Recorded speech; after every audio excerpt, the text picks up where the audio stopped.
cam la fel ca și biserica de aici. Da, seamănă cu biserica din Ciunătate.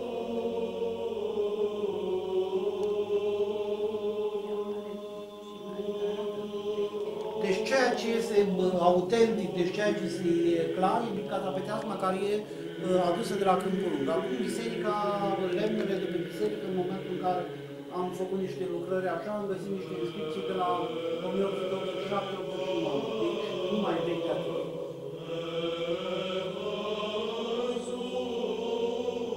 100 de familii și 40-50 de persoane la slujbă duminică.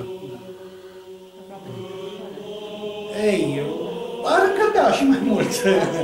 Ar încăpea, de exemplu, de Paști, când vin 150, 170 de oameni, tot încapă din biserică.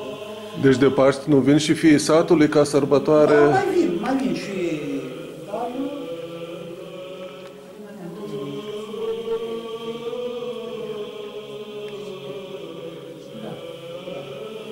Da, aici în fața bisericii sunt mămintele vechi, după ce erau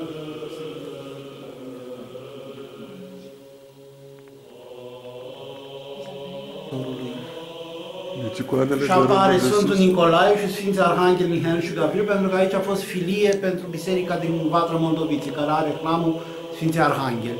Sunt de la și a fost filie 1989, până în 95. când s-a sfințit biserica. Da. Și a fost filie până în 1995.